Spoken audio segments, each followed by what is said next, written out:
This is our sofa, and I will give you that it is maybe 8 or 9 years old. And as you can see, this side is different than the other.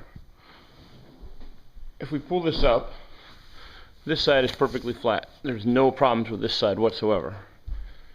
However, this side, you can see there's a bulge, like there's something that isn't being held there.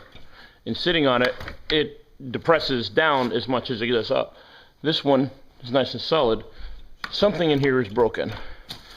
I've looked at repair options and they were prohibitively expensive. And this is a good sofa, and so we're going to attempt to repair it ourselves. So I've flipped the sofa over. I did learn that you should do this from the bottom. There's ribs. There's a rib one there, rib here, rib here, and they're all rock solid. So I'm going to remove this black felt paper off the bottom, and hopefully I will be able to see something of value underneath there. Alright, so the good news is I figured out what's wrong. Well, look at the screen right. You see this wire? It's intact. All of these pieces are intact up to here where it breaks. And at the end here, attached to the front of the frame is an S that attaches to there. These are all good. When you get over on the left side, that one's good. You see this one is broken. This one should be attached right there. And this wire is broken here. So we have 1, 2, 3 of those are broken. Now I did see something on the internet about how to redo this wire system. It's a method, and I liked it.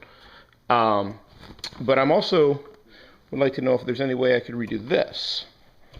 So it's off to the Home Depot and repair place to see what I can't maybe figure out how to fix this myself.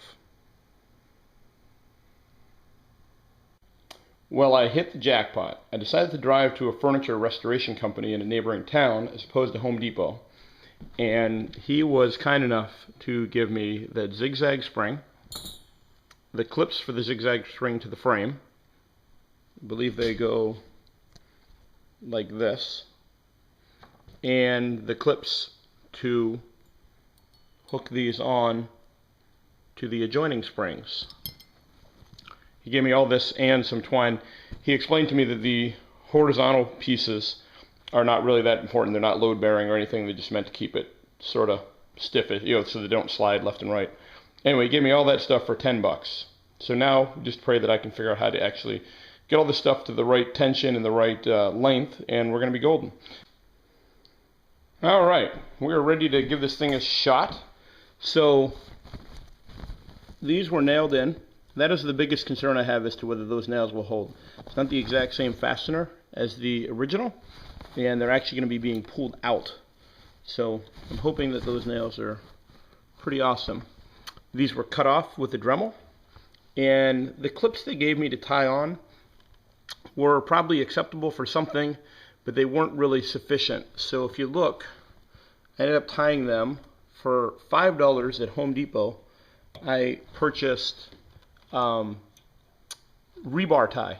So this stuff is built to hold rebar together. Just looped it around, pulled this tight. This was the hardest part, because you had to pull these tight and pull one up, one down, and clasp them together. I was going to wait for my wife, but I decided I would figure out how to do it on my own. So now flip it over and see what happens.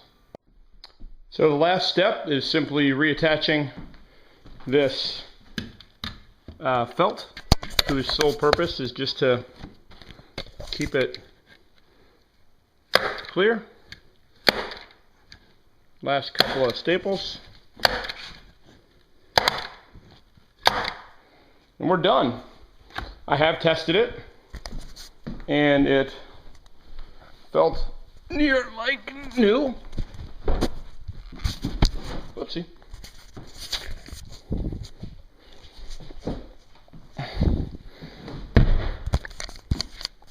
If you recall, there was a big hump over here, It actually feels really good now. And when you sit on it, it is no worse than what it was, what the other side is. It is, very nice. So for the first time in like 6 months, we have a sofa that I'm not embarrassed to have my friends sit on.